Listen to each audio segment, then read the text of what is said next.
pada semua tajuk yang kita belajar dekat tingkatan 3 ni. Kita belajar berkaitan tingkatan 3 ni. Tajuk kita adalah berkaitan dengan kuasa barat kan di alam Melayu. Jadi ini adalah antara tajuk yang penting lah kerana kita nak tengok apa sebab kedatangan kuasa barat ke tanah Melayu. Dia ada faktor-faktor dia yang menyebabkan kuasa barat ni nak datang ke tanah Melayu. Ada beberapa sebab yang menjadikan mereka datang ke tanah Melayu. Okey. Apa yang kamu akan tengok dalam bab ini pada akhir pembelajaran nanti, kamu boleh menghuraikan. Menyatakan sebab-sebab kedatangan kuasa barat ke negara kita. Secara ringkasnya ada beberapa sebab utama kuasa barat datang ke negara kita. Bila kita belajar sejarah ni, kita tak akan lari daripada 3 benda. Saya dah terangkan ni pada pelajar. Okey. PES. Dia tak akan lari daripada 3 benda ni ataupun 3 perkara ni. PES. Siapa tahu apa dia PES? Apa yang dimaksudkan sebagai PES tu? Apa dia PES? Politik, ekonomi dan sosial. Dia ada 3 benda. Politik, ekonomi dan sosial. Dan faktor-faktor ni, semua faktor-faktor ni berpandukan pada 3 sebab tadilah. Politik, ekonomi dan sosial. Kita pecahkan kepada 3 tadi. Okey, kita tengok yang pertama. Okey. Yang pertama kita kena tahu dia punya pengenalan dia dulu. Okey.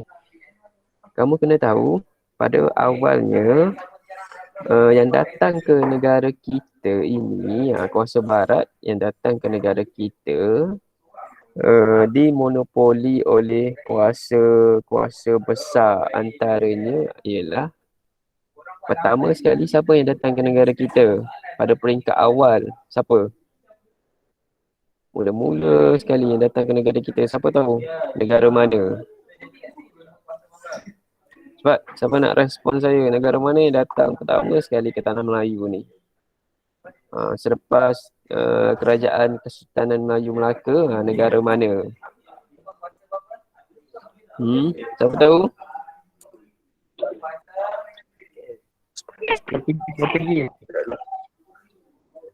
Negara mana? Dengar tak soalan saya? Portugis. British. Okey, negara mana yang pertama sekali datang ke negara kita? Negara apa yang datang ke negara kita mula-mula sekali? Kuasa barat. Kuasa barat mana yang datang ke negara kita first sekali? British. British? Ya ke British? Portugis. Kuasa barat mana? Okey, Portugis kan. Portugis adalah kuasa barat yang pertama sekali datang ke negara kita. Lepas Portugis datang, siapa yang datang pula lepas tu? Lepas Portugis keluar, British. siapa yang masuk? Siapa? British? Ya ke British? Belanda. Okey, lepas daripada Portugis keluar, yang datang ke negara kita adalah Belanda kan. Belanda diikuti oleh Belanda. Portugis datang pada tahun bila? 1511. 1511. Portugis datang ke Melaka, serang Melaka, kalah Melaka, kemudian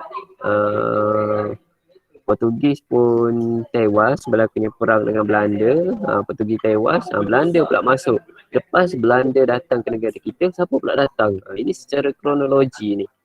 Dia dulu membelajarkan apa maksud kronologi, rentetan peristiwa. Lepas pada Belanda datang, siapa pula datang? Lepas Belanda keluar, siapa pula masuk?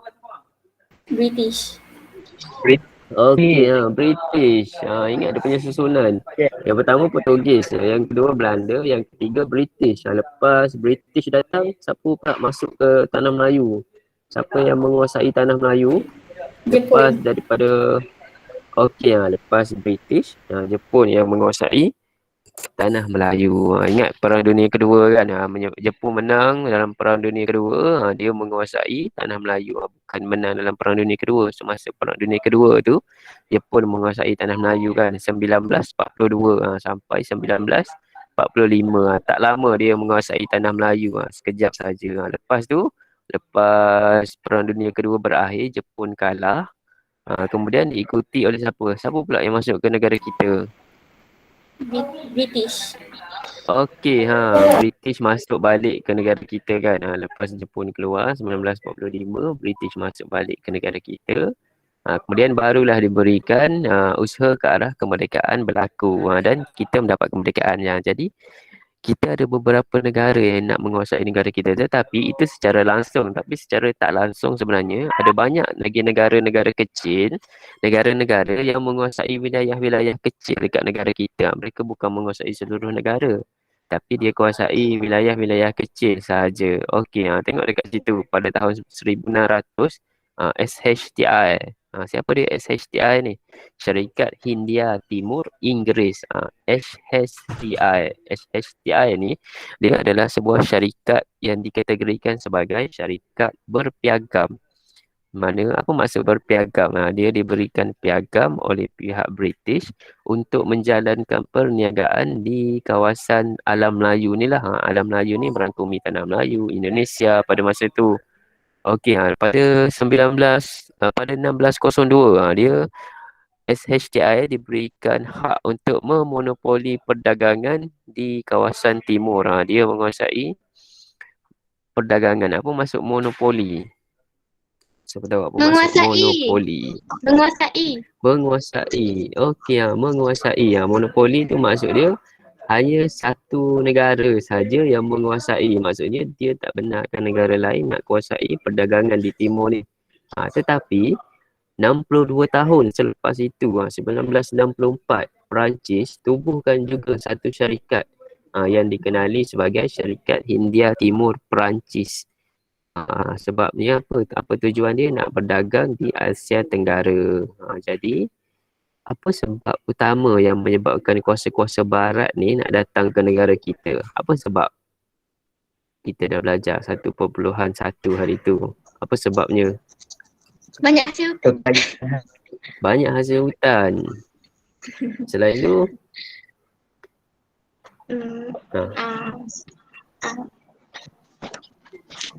selain tu apa lagi? Okey, hasil hutan tadi termasuk bawah kategori apa yang kita belajar sebelum ni? Hasil bumi. Hasil bumi. Hasil bumi tu salah satu aspek penting dalam apa? Kemakmuran negara kan. Hasil bumi tu termasuk bawah kemakmuran negara. Ingat itu kita belajar. Kemakmuran tu dia bukan saja dikira dari keamanan tapi juga dari hasil bumi, dari hasil hutan yang ada dekat negara kita. Jadi bila negara kita ni banyak hasil hutan, dia dikategorikan, dia bermaksud kita ni sebuah negeri ataupun sebuah negara yang makmur. Itu sebab mereka nak datang ke negara kita, sebab kita kaya dengan hasil bumi. Itu salah satu sebab kenapa kuasa-kuasa barat ni berebut-rebut nak datang ke Asia Tenggara, termasuklah Tanah Melayu pada masa itu. Okey, tengok yang seterusnya.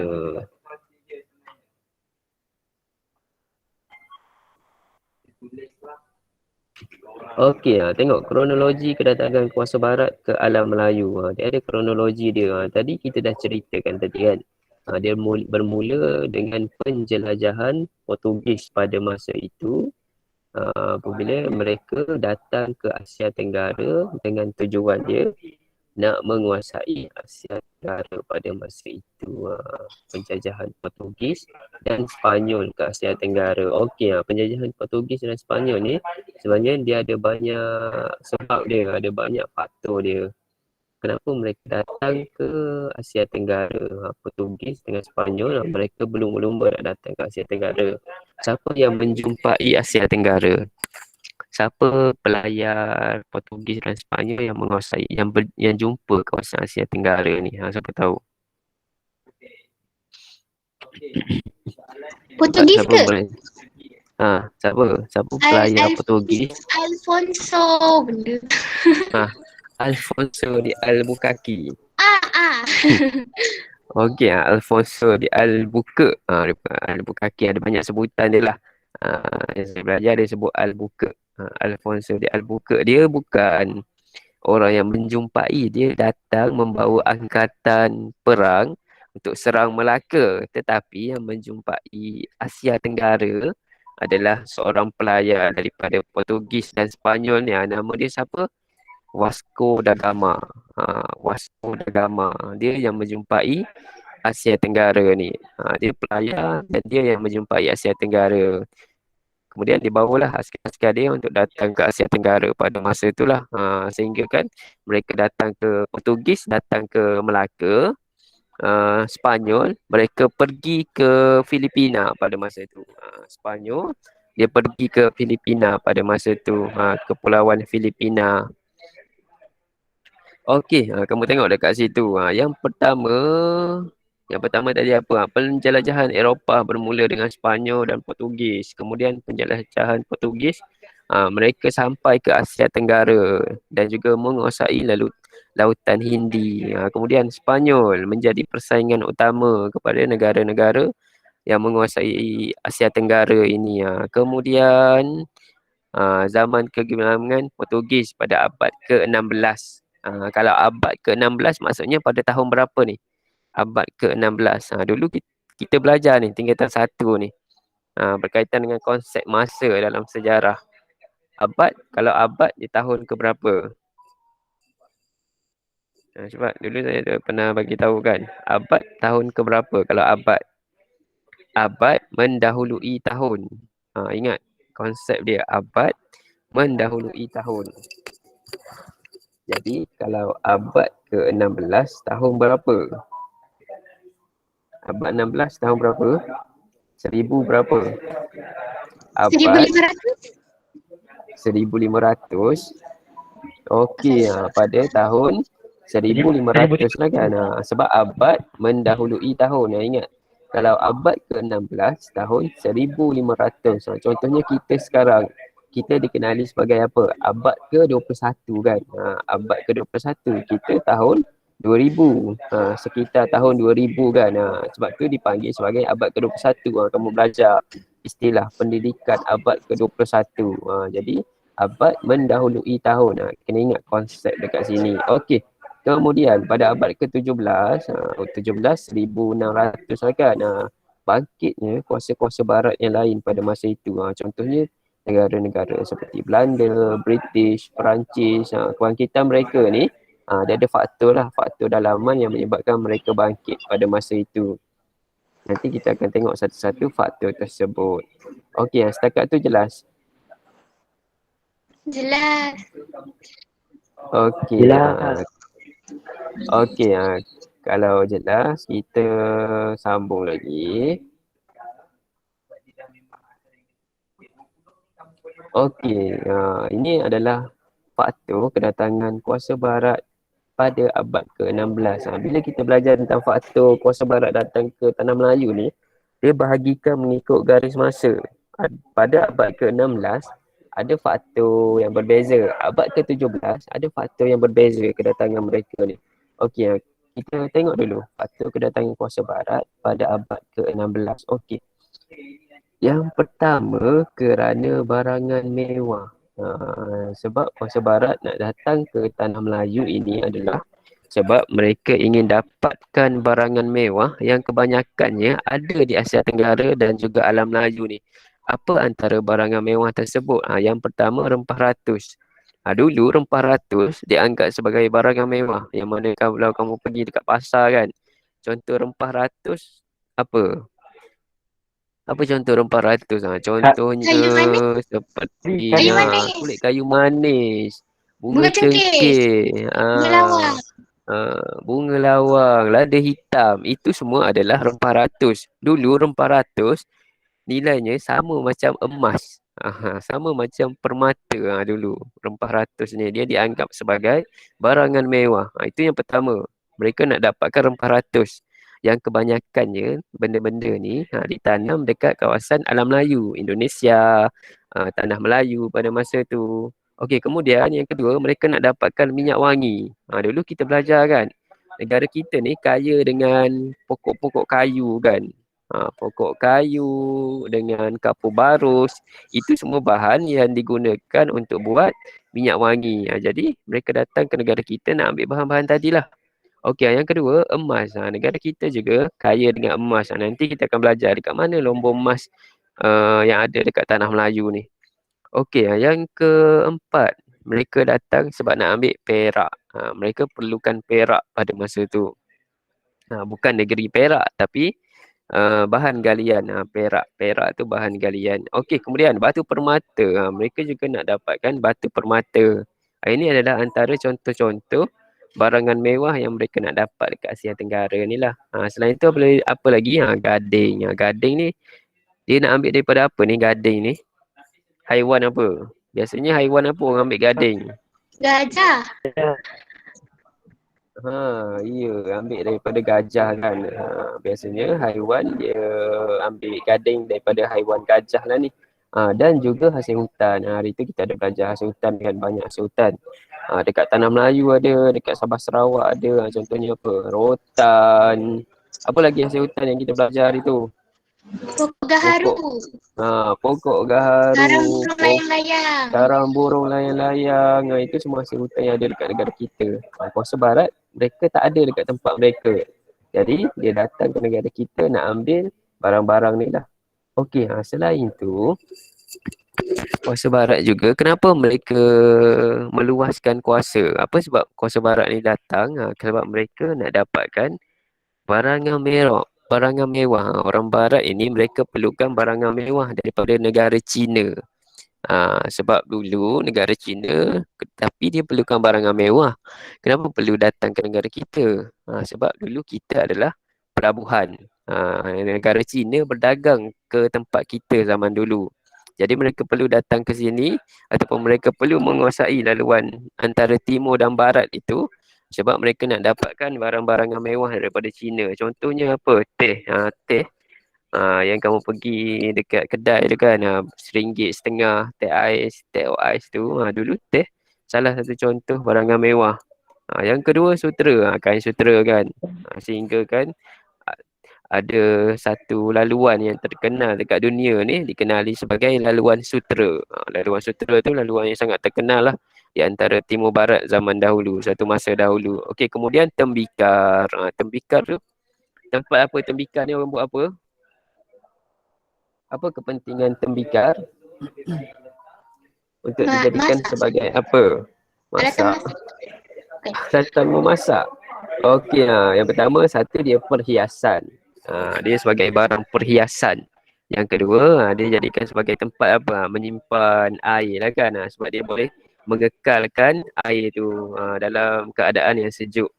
Macam mana kita nak tahu dulu satu-satu tempat tu ada menjalinkan hubungan perdagangan dengan China apabila kita jumpa tembikar dekat tempat tersebut. Bila kita gali dalam lubang kan, orang buat arkeologi kan, bukan dalam lubang, dalam tanah. Bila mereka jumpa tembikar, maka tempat tu boleh dikatakan mempunyai hubungan perdagangan dengan negara China. Pedagang-pedagang daripada China pernah datang ke situ. Apa buktinya? Jumpa tembikar tadi. Itu salah satu buktinya lah kalau dari sudut arkeologi. Okey, itu yang pertama. Yang kedua, kenapa Kuasa Barat nak sangat datang ke Asia Tenggara ni? Sebab mereka nak menjadikan negara Asia Tenggara ini sebagai pusat pengumpulan barang. Mereka nak dapatkan mereka nak jadikan negara kita ni sebagai pusat pengumpulan barang. Kerana apa? Sebab kita strategik. Apa sebab kita strategik? Apa faktor yang menjadikan kita strategik? Cepat, siapa nak jawab? Faktor yang menjadikan negara kita strategik. Laluan. Okey, sebab kita berada di tengah-tengah laluan perdagangan antara China dan juga India. Apa laluan perdagangan tersebut? Apa laluan perdagangan tersebut antara China dan India ni? Jalan sutera, ya ke? Tengok dekat peta tu. Apa nama laluan tersebut? Selat? Selat apa? Selat Tebrau. Selat Melaka lah. Kalau dia tanya laluan perdagangan yang terkenal di antara timur dan barat yang strategik, laluan apa? Selat Melaka. Sebab mereka datang sebab negara kita ni berada di laluan antara China dan juga India. Melalui kawasan mana? Selat Melaka. Kenapa dikatakan strategik? Dulu kamu dah belajar kan dekat tingkatan 2 kan. Apa Sebab kepentingan Selat Melaka sebab kan? Sebab dia sebab terhindar daripada laluan angin monsun, sebab terhalang daripada uh, Sumatera dengan banjaran Titiwangsa di Malaysia. okey, sebab Selat Melaka ini berada di tengah-tengah kan di antara dua kawasan yang tinggi. Satu dekat Semenanjung Sumatera. Tanah Melayu, Banjaran Titiwangsa kan. Yang kedua, Pulau Sumatera kan dekat Indonesia sekarang. Jadi dia terlindung daripada tiupan angin monsun. Itu sebab menjadikan ia strategik. Dan kawasan dia, kawasan Selat Melaka ni, dia dalam.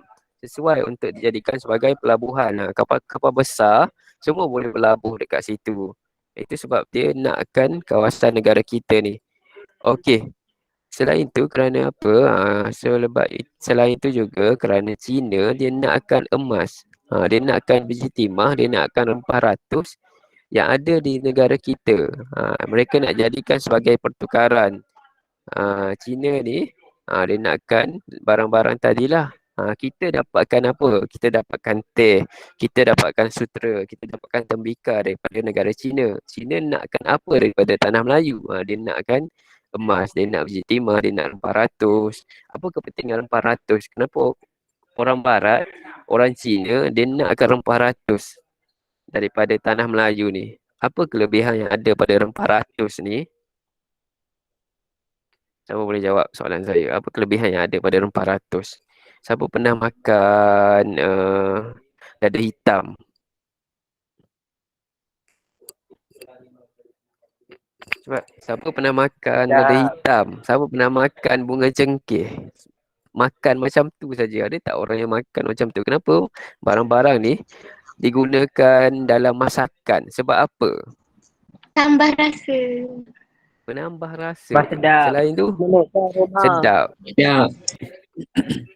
Okey, rempah ratus ni dia kegunaan dia apa? Dia berkhasiat kan. Digunakan sebagai perubatan. Nak makan tak lada hitam secara langsung. Kamu ambil pergi dekat dapur rumah masing-masing, ambil lada hitam, makan 5 biji, tengok apa jadi. Dia panas. Dia bersuap panas. Dia pedas, dia panas kan. Jadi kenapa? Sebab dekat negara Eropah, dekat negara China mereka sejuk. Mereka perlukan bahan yang boleh menjadikan tubuh mereka ni panas. Sebab tu mereka makan rempah ratus tadi. Contohnya tadilah ada hitam, bunga cengkeh dan sebagainya tu. Sebab mereka nak dijadikan sebagai herba, minuman herba. Itu kepentingan dia. Okey, kita tengok faktor yang ketiga pada abad ke-16 kerana pelabuhan persinggahan. Kuasa Barat nak jadikan ataupun sebab negara kita ni sangat sesuai sebagai pelabuhan persinggahan. Kerana apa? Tadi kita dah bincang angin monsun barat daya, angin monsun timur laut. Mereka ni menentukan masa pelayaran. Bila angin monsun ni bertiup, para pedagang ni, para orang yang berdagang ni lah, mereka akan berhenti dekat pelabuhan-pelabuhan yang ada dekat kawasan Selat Melaka. Bila mereka berhenti, mereka gunakan masa angin monsun ni untuk jual barang-barang. Mereka bertukar barang, mereka berniaga dekat situ. Itu sebab kenapa pedagang ataupun kenapa kuasa barat nakkan tanah Melayu ni. Kerana faktor pelabuhan persinggahan tadi. Bila mereka menguasai pelabuhan persinggahan, bila pedagang berhenti, mereka akan minta cukai. Daripada situ, sumber keuangan mereka dapat dijanakan. Okey, kuasa barat perlukan pelabuhan yang sesuai sebagai tempat berlindung.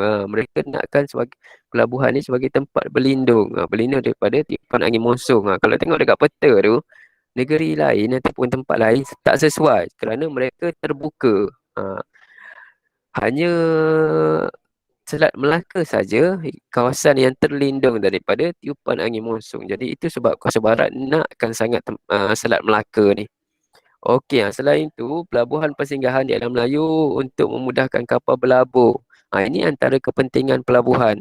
Bila mereka menguasai pelabuhan, Mereka akan menguasai pedagang-pedagang asing ni lah. Mereka dapat jana keuangan daripada situ dengan cara macam mana. Kapal ini berlabuh, mereka isi bekalan air, dia dapat jual makanan, mereka baiki kapal sebelum uh, para pedagang tadi pergi ke Canton. Canton ni dekat mana Canton ni? Canton. Canton. Dekat mana Canton ni? Pernah dengar tak? Kat mana Canton? Di negara mana Eropah. Canton? Eropah? Canton ni dekat Eropah? Hong Tak. Kong, Canton ni China. dekat negara China. China di negara China ni. Canton ni. Okey, itu faktor yang ketiga. Okey, faktor yang keempat. Pada abad ke-16. Kenapa British datang ke Tanah Melayu? Bukan British lah. Kuasa Barat datang ke Tanah Melayu pada abad ke-16. Kerana faktor agama Kristian. Dia sebenarnya ada kaitan dengan faktor agama.